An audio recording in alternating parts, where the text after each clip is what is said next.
Welcome back for this second game between Team Frontier Negotiators and Fleet Command. In our Team Fleet Command we have again Monmon playing as Advent, we have Danny playing as Vasari, and for Team Frontier Negotiators we have Aqua playing as Advent once again, and Philingus playing as Tech in the bottom here. So today we are playing on the map Razor's Edge, which is originally designed as a 3 versus 3 map. However, since this map is so small, it can easily be adapted into a 2 versus 2. And for Team Fleet Command, we see that they were both both players spawned in the bottom positions, so both had their home planets in the bottom here, whereas Team Frontier Negotiators instead had their planets set out on the longer side of the map. So there's no one here in the bottom to occupy this planet in the corner, which is some asymmetry here between the teams due to this being a 3-player map. We can see Aqua is going for the colonization here on this asteroid. Started with the Rapture battlecruiser, which is an interesting capital ship start of choice. Wants to level up that domination to be able to capture some of these frigates while he is colonizing these planets. It seems like we got a Team Frontier Negotiators having a slightly faster colonization than their counterparts. It's just by a couple of seconds, but this can matter if this can be potentially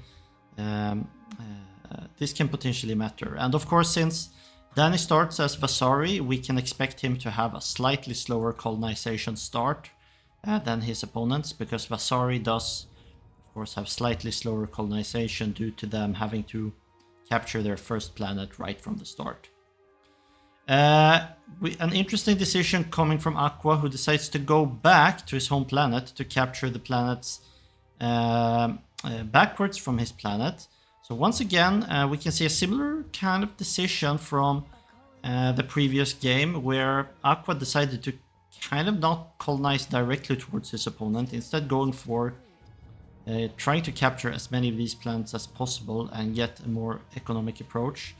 This is kind of understandable, because I guess if Aqua wanted to keep going forward, he would have had to go extremely aggressively here. He would have had to kind of fight Monmon right away on this volcanic planet, because looking out from this asteroid, it seemed to be the only realistic choice of where to continue colonizing. And he would have had to fight Monmon right away, and Monmon, starting with the Radiance, should have a slight advantage in combat power compared to the Rapture. The Rapture isn't that strong of a duelist capital ship, I would think, if I remember correctly. So Aqua is going backwards instead, trying to capture this ice planet. It will be interesting to see what Monmon decides to do now, because he has scouted this planet and could potentially go for bombing it. But Aqua is making a very nice decision here, noting that since he's going for this planet in the back and opting for a more economic approach, he needs to have some sort of defense here to kind of help this planet out. And we see he's building these beam platforms, which are very, very nice at dealing with enemy capital ships. So the Radiance isn't going to be able to bomb this planet very easily. 2 beam platforms so far. This is gonna hamper the progress of Monmon on this side. And Monmon is still fighting the neutral militia on this volcanic planet. The beam platforms are gonna have time to get built, no problem. And it seems like this asteroid is going to be very, very safe for now. So very nicely played by Aqua, I must say, making use of this, preempting that the potential bombing of this planet could be an issue. Felingus is capturing planets here in the back as well. He's trying to level his Marsa Dreadnought, which is actually only level 1 so far. Okay, now it levels up to level 2.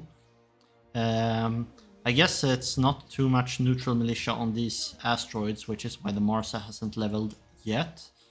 But it's level 2 now, it's getting there. Danny also is trying to fight some of this neutral militia, and we can see this evacuator is actually taking some heavy damage from these Javelin cruisers. However, with the built-in hull regeneration of the Vasari ships, this shouldn't be an issue. It doesn't look either like any of the teams are in any hurry to attack each other. It's looking to be quite an economic game, given on this map, and I can not see any way for Mon to attack, for instance, because there are these beam platforms on this asteroid. So this is like the only connected point so far between these two teams. Aqua is while capturing this ice planet, he also used the Rapture to strategically, very nice, I think, to capture some of these Javelis LRM cruisers, and also a small little cheeky Khrushchev siege frigate here. We'll see how Aqua decides to use this. This Khrushchev could be potentially a bit annoying if he decides to use it. We are not really in any hurry here from either team. Aqua has decided to build another beam defense platform. Monmon, I would be interested to see what Monmon decides to do with his army. Monmon is kind of noting that this is going to be the front, so he is building 2 lesser factories to kind of aid a potential defense in case Aqua were to attack. However, this isn't going to happen anytime soon, I think. If Monmon is... I would suspect that either Monmon or Danny should be thinking that they would be sending a small little fleet towards this ice planet to try to capture this. I'm suspecting that since this planet is quite heavily guarded, neither one of them are quite enthusiastic about doing it so far. I think that's why. However, it would be nice to see them kind of take control of all of these important planets here in the back as well. We also see some random spawns of the planets here being quite favorable for Team Fleet Command, because Danny has this nice Ferrous planet, which is very nice for Vasari players. Ferrous planets, of course, Vasari can capture without having to do any research.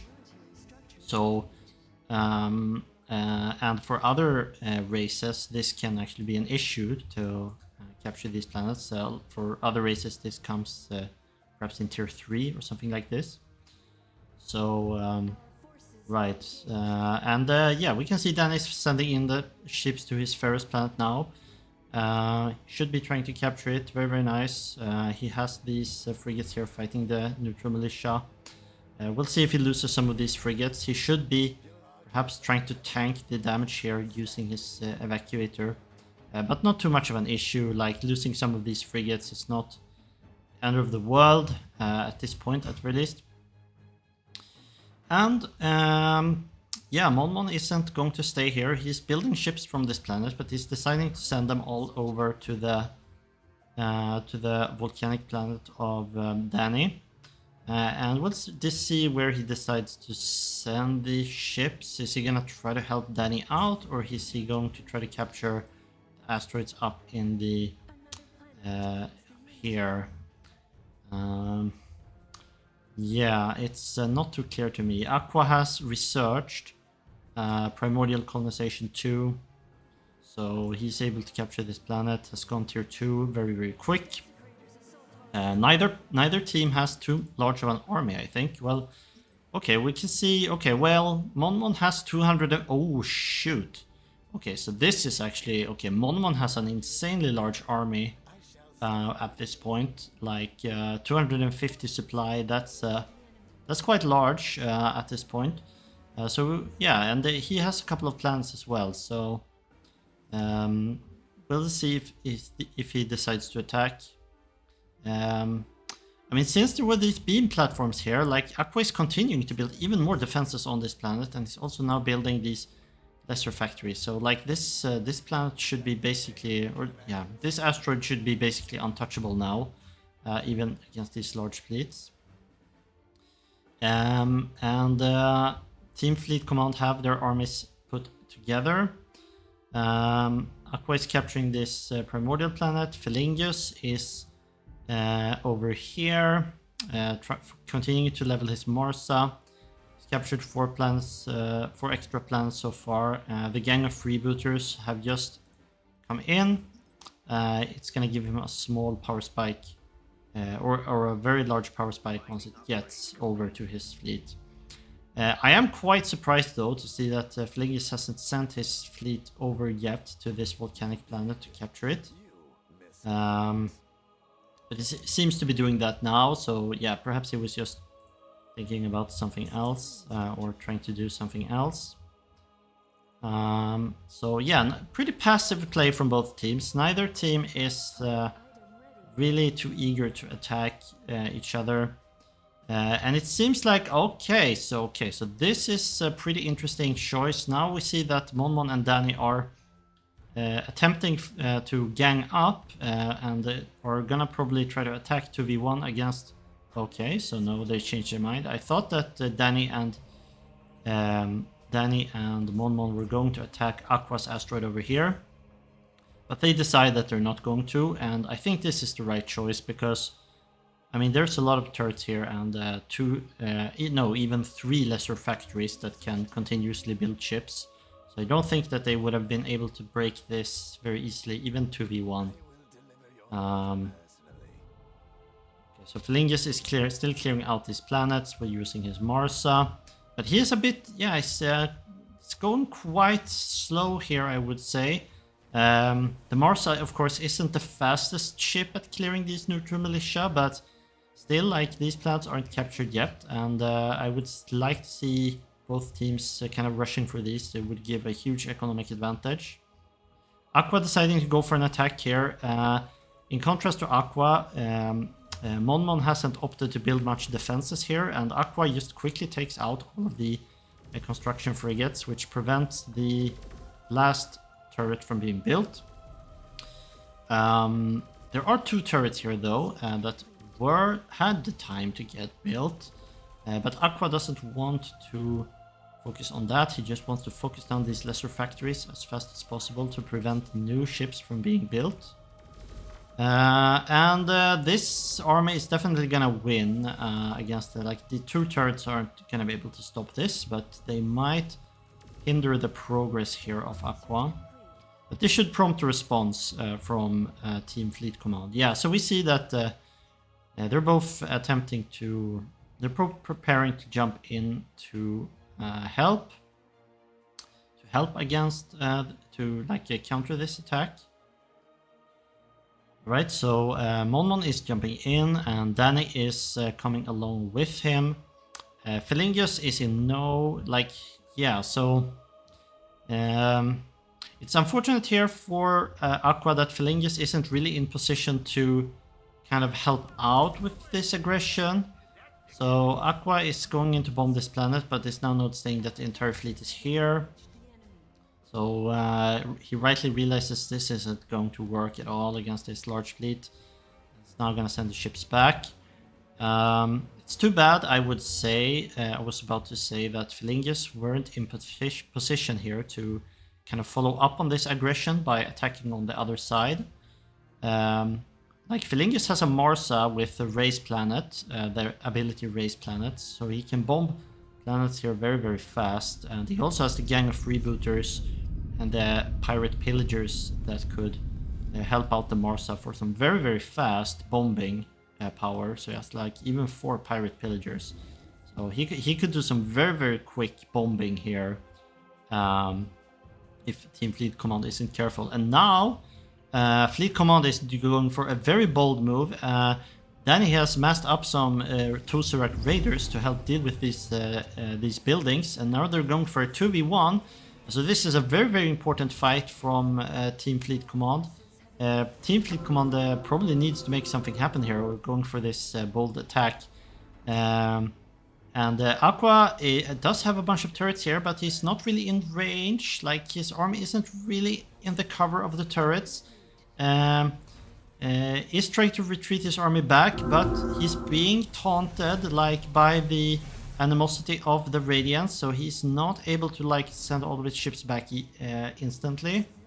The ships are going back now to the cover of the turrets, and there's a lot of beam platforms here. The capital ships need to be careful about these beam platforms. Danish Kortul is being focused. So it's a 2v1. What's the fleet's difference looking like? So it's about like, yeah, it's about almost twice the fleet supply. Not quite, but almost twice the fleet supply coming in from Team Fleet Command. But there's a lot of ships here that could be built. I would guess that Aqua is continuously building ships from these lesser factories. And there are still turrets here that are continuously focusing down these capital ships. We can see this Kortul is running out of armor. It's going into the hull points now. A lot of ships still dying here from Aqua. There's the skirmishers are kind of massacring these disciple vessels, and Aqua is kind of running out of an army. There's also new ships being built from the side of Team Fleet Command here from this planet, continuously being sent in.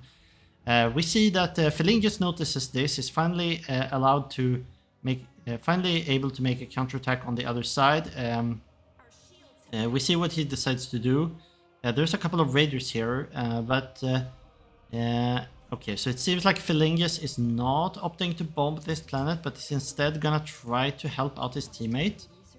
And okay, so Felingus is going for this. Yeah, so Felingus went for this Ferris planet. And now Danny and Monmon are deciding that they don't want to fight in the cover of Aqua's turrets. They'd rather just fight a pure army instead. But alright, but so okay, so they are engaging with Felingus' army right now. However, I don't think that this is gonna work. I mean, there's not too much fleet supply here from Aqua, and yeah, they're clearly outnumbered. Like, yeah, I think that Team Frontier Negotiators here seem quite unnumbered here right now, and I don't really see how they're going to win this fight, if I'm going to be perfectly honest. Monmon and Danny has like, yeah, they have like 550 fleet supply combined, whereas Team Frontier Negotiators have barely like 400. And there's new ships coming in as well from these Candrax. Yeah, no one's bombing these plants as well, and there's also new turrets being built. And they rightly realized that this isn't going to work, so they're now sending their entire fleet back towards Aqua's planet, again trying to take cover by these turrets. New ships are coming in from Felingus. He is sending in small fleet here. He has built some Kalevs. He has built some more. So a very diverse fleet here from Felingus. Is building a lot of ships. He has another capital ship coming in from this planet. So a Dunab and a Sova carrier being built and being sent in towards the front. Is there any defense on this planet? So yeah, there's basically no defense on this planet. It would be nice to see, like, since there are so many capital ships here. Okay, no, I was incorrect. There's actually not too many capital ships. There's only one for each team. So yeah, I was just incorrect. I was thinking that maybe someone should send like one capital ship over to this planet, or this asteroid to bomb it, but yeah, not really the best idea if you only have one. So not too great of an idea. I can see why they decided to stay here, but like right now we can see like the effects of because Danny and Monmon were capturing like this Ferris planet, but they didn't decide to capture any more planets. Like they went here to this planet and didn't go any further.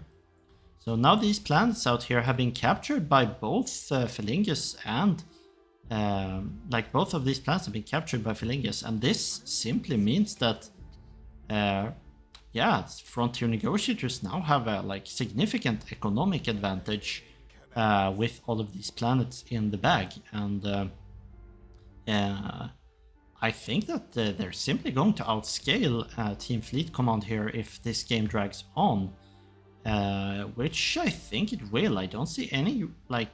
Yeah, so this is kind of turning around now. It looked like Team Frontier Negotiators were kind of on the back foot here in the last fight, kind of outnumbered in fleet supply. But after they decided to retreat, this extra colonization is really starting to pay off. And I mean, Danny's sending in some ships here to try to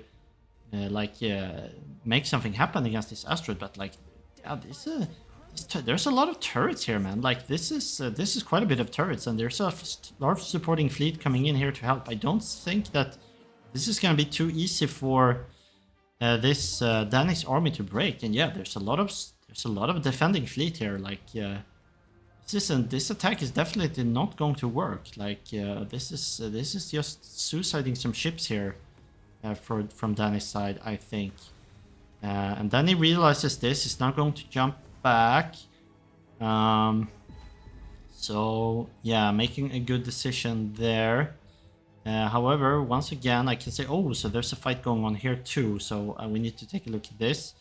So Monmon has sent in his ships to try to deal with this position, and is kind of putting his army out by the edge of the gravity well to try to avoid some of these turrets here. But seems to be difficult to do so, and but yeah, he's attempting to perhaps taunt the ships out of the range of these turrets using animosity. So yeah, seems like Monmon is actually able to fight outside the range of most of these turrets, but and since Aqua built the turrets here in the back, they're not really able to reach most of the fleet here, and yeah, quite an even fight. But as I said, like, yeah, Team Frontier Negotiators have a massive economic advantage at this point, and we can see that Aqua is just continuously building more and more ships, more and more Tempests coming in, and just like 5 lesser factories here, and so these ships are going to build extremely quickly. And once again, warding off the aggression from Team Fleet Command. There's not really much that Team Fleet Command can do here to break this position. Oh, and what is this? Now Felingus has decided to leave his asteroid undefended up here to try to go down to Aqua's side. However, Danny hasn't realized this, so he still just has his fleet over here, not really going for any sort of trying to punish this in any sort of way. There's a bunch of turrets here which are annoying, but Aqua has 25 Kenrex, which would actually be quite helpful in dealing with these turrets. But now, okay, so Aqua is going for a counterattack now on this side. Once again, there's the problem of there being all of these turrets. There are a bunch of laser defense platforms, which are very, very strong against frigates, but it is a 2v1 at this point. And Felingus has built a bunch of Kalevs, which are very, very good at dealing with these buildings. And I would like to see these Kalevs kind of focus the buildings, but they're not really doing that right now. So the Kalevs aren't focusing the buildings, they're focusing the ships instead, like the small ships, which I think is a mistake. So yeah, the Kalevs should be focusing either the turrets or the capital ship, but not the worst thing in the world, perhaps. We can see they still have a massive advantage here in terms of supply. Danny is trying to send in his ships to help defend this. And this might actually turn the tides once again, since there's all of these defensive turrets.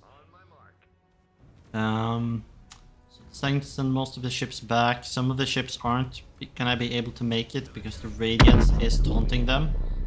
So a lot of these ships are gonna end up going down. And because there's a lot of these turrets from either team, it does look like neither team is going to be able to break the other team's position without getting some more of these higher tier ships. Because right now all of these teams are kind of stuck on frigates. So yeah, there's a very frigate heavy fleet from all of these teams. So I would like to see, let's take a look at how the research is going on. So Aqua is going for tier 3 military at this point. Once he can get to Illuminators, that's going to help a lot in kind of outscaling these turret defenses. The same thing goes for Felingus. Felingus has a tier 3 research already. Is now researching actually the pirate mercenary bases to gain some more pirate ships. Which is a very creative play, I think. Very, very nice here from Felingus, because since he got all of these asteroids, he's going to be able to build 3 pirate mercenary bases. Pirate mercenary bases can only be built on these asteroids. But since he got 3, since Danny didn't capture this asteroid, he's gonna have at least 3 pirate mercenary bases, which is very, very nice. We got the pirate mercenary base strategy, and also also some Javelis from Felingus. So Felingus is researching the Javelis as well, which has very high pierce. It's gonna help out a lot also with these turrets. Aqua is already looked at. Monmon is actually finishing the Exoria blueprint, so Monmon already has the Illuminators researched. So he's gonna start building those, I think. And we got Danny still on 4-4, which is fine. However, I would like to see him get some more capital ships soon. I'm gonna see what's up with his army. He has, So Danny's army is in a bit of a pickle here, because he's kind of stuck on 600 supply at this point. He's gonna have to go to tier 3 before he can get more supply, and he's just researching, getting the research points right now. But this is gonna take quite a bit of a time. This is gonna take quite some time, I think. This is definitely gonna take quite some time, and before this army is gonna start to build up, some of these other players might really run past him here in terms of fleet supply. And Danny has a large army right now, but he's capped at 600 supply. His teammate Monmon has 383 supply. However, he's just now starting to build some Illuminators. Three of them so far. This fleet supply kind of pales in comparison to Felingus's 760 fleet supply fleet with 5 capital ships, which is really, really huge. So Felingus has a huge capital ship fleet, very, very strong fleet indeed. Whereas Aqua has also 700 plus supply. Is just now getting his 2nd capital ship, but very large fleet. Getting some Guardians now, and is also researching the Exorias. So we're gonna see Exorias coming out from Aqua soon as well. And once again, taking a look at the map here, it's simply the case, it's an undeniable reality that Team Frontier Negotiators have an insane economic advantage. They both players have kind of pushed into the enemy position. So Aqua pushed into this asteroid and captured that, whereas Danny has captured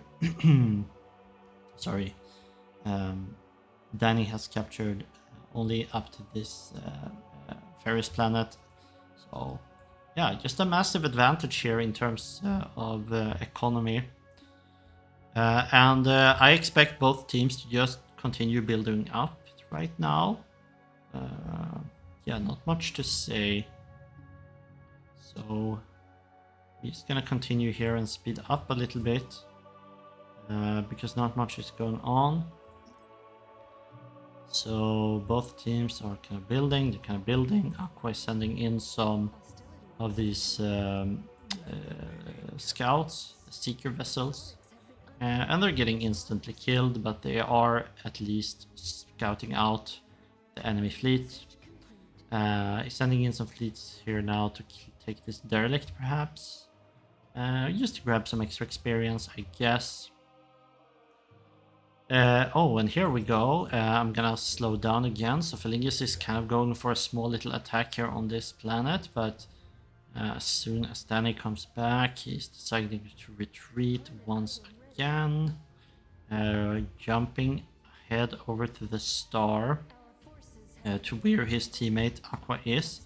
Aqua is now sending his ship in here to capture the derelict loot finally on this neutron star. And both of the team's fleets are being gathered over here. So let's speed up again. We'll see what happens. So both teams are building. Aqua is on 959 supply at this point. Did get a Kalanide, so I would like to see him use the Kalanide to get the 1500 supply, but I'm guessing he did something else with it. Perhaps he built a capital ship instead. Monmon is still kind of stuck on 500 supply. So has a difficult time building up more, I would suspect. Danny has finally gone for tier 3, so now he has the extra supply. 900 supply right now. 900 supply right now.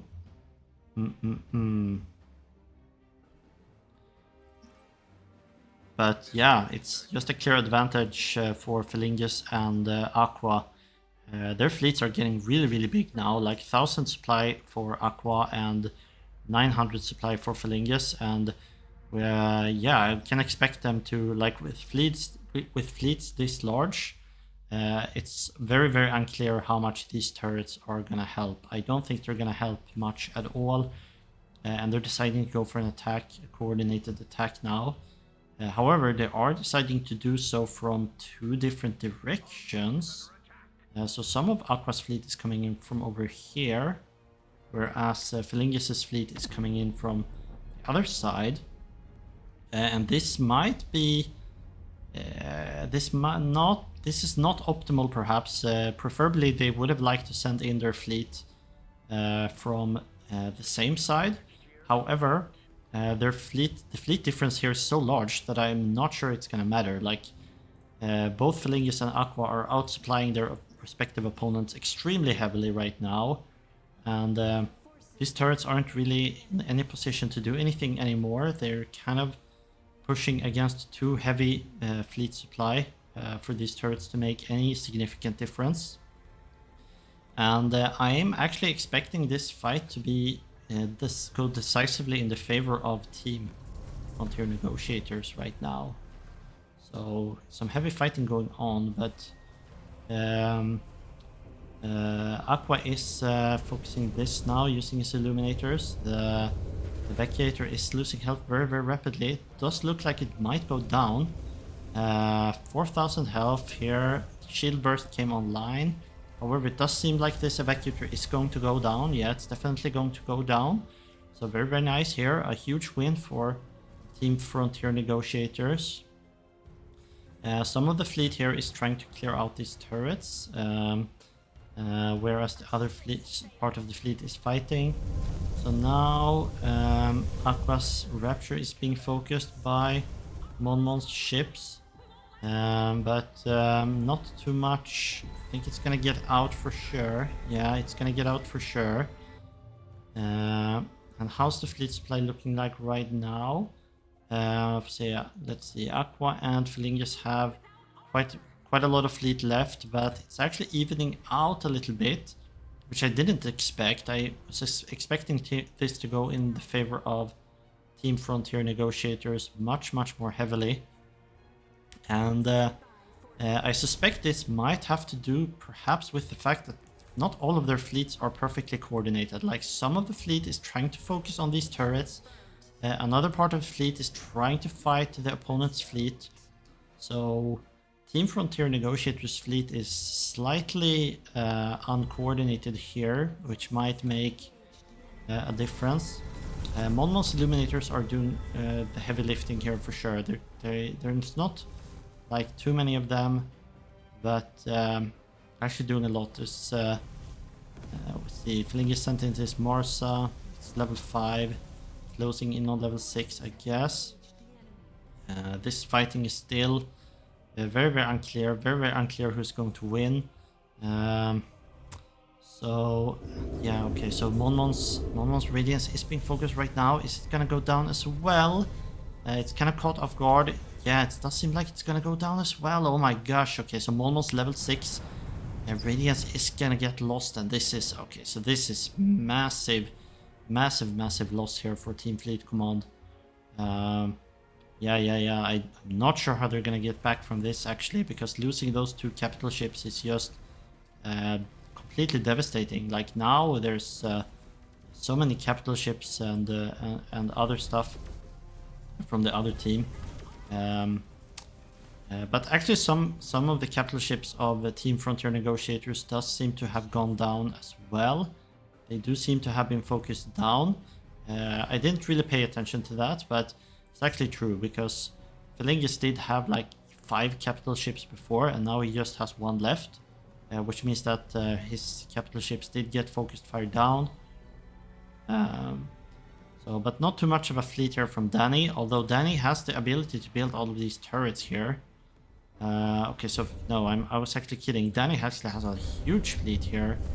He has like 70 of these skirmishers, killing off all of the reinforcements on this side.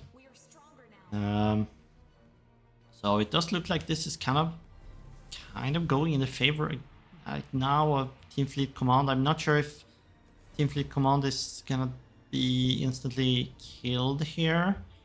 Very unclear to see. Like, the fight is very even. Monmon and Danny are still outsupplied quite heavily, and there is reinforcements coming in from Team Frontier Negotiators.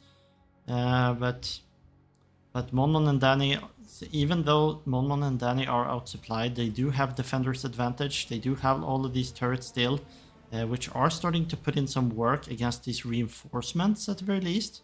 Like, all of these reinforcements are kind of getting intercepted by the turrets as they're heading in, which is making a huge difference. It's a huge amount of capital ships now here as well. The Marsa is here now again. So it does seem like Felingus did have some more capital ships on the other side than I thought. Maybe they came back from where they face jumped out of. So they didn't go down, so I kind of missed that.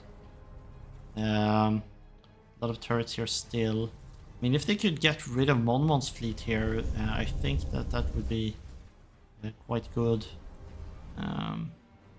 So yeah, no, what can we say about this fight? It's still so unclear. So much chaos going on. It's really difficult to tell who's winning this.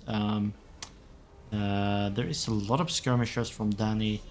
But it's just skirmishers, but these skirmishers are able to deal with these Exoria Illuminators quite well, which is even though they're kind of low quality supply, which is fortunate for Danny. So he does have a way to make some efficient use of these skirmishers. Still some fighting going on, but yeah, what's gonna happen here? I'm not sure. Aqua is retreating his Rapture once again, but now realizing it's not being focused anymore, so now sending it back again. Now they're trying to focus some of these defenses, like Aqua is trying to focus down some of these turrets. And some more fleet supply coming in from Felingus. Another Marsa here in the mix. some more Calebs. The Calebs and the Javelins are going to focus down these turrets and buildings. Some more capital ships here from Danny. Another Crotrul coming in. We got this Skirantra still in the mix. Oh, very, very, very, very interesting here indeed. But it does seem more and more to me that this is kind of turning into... this kind of going into Frontier Negotiators' hands, because there's a lot of reinforcements coming in now. Most of these turrets are dying at this point. There's still a huge amount of capital ships in the favor of Team Frontier Negotiators, because Philingus has so many. And these capital ships are gonna like continue to level up, and in these extended fights, that's gonna make a large difference. Yeah, it does seem like they're being pushed back right now. Frontier Negotiators are getting the upper hand finally after all. It does seem like they're just gonna win this fight. Yeah, they're just gonna win this fight fair and square. Not much that Team Fleet Command can do. And like with this planet falling, it doesn't seem like they're gonna be in any position to come back from this game. Now there's a radiation bomb here also that's been pressed on all of these skirmishers in this large clump. Yeah, this is gonna be... a lot of these small ships are going to go down now as well. Most of the turrets are being focused down, as I said. And I mean, they realize, Team Fleet Command, that if they don't retain this planet, it's just gonna be all over. But unfortunately, this planet is going to get captured by Team Frontier Negotiators in the end. It's just unavoidable at this point. The army difference here is just getting too large. There's nothing that they can really say over here that would ever make them come back from this, I guess. And yeah, so with this planet falling, it does look like Team Frontier Negotiators are going to win this game. So I'm expecting to see a GG will play it here soon, but we're gonna play it out and see what happens. I'm going to speed up a little bit. So kind of bombing this planet now. This first planet is going to go down. Team Fleet Command is gonna try to make some final stand here on this volcanic planet, but I don't really see how it's going to work. Their fleets are very, very small. Monmon's fleet is kind of pushing 700 again now, but then is stuck at 500. Their economy is struggling, whereas Philingus and Aqua are like, their economy is booming. And Philingus has like a 1500 supply fleet, which is extremely huge. Extremely huge at this point. And yeah, they're just basically capturing this planet. And finally, Team Fleet Command calls GG, so congratulations to Team Frontier Negotiators, and taking the second game here in this best of 3 friendship series, which means that we're going to go to a final game 3 to decide this best of 3 series. So thank you all for watching, and see you in the next video.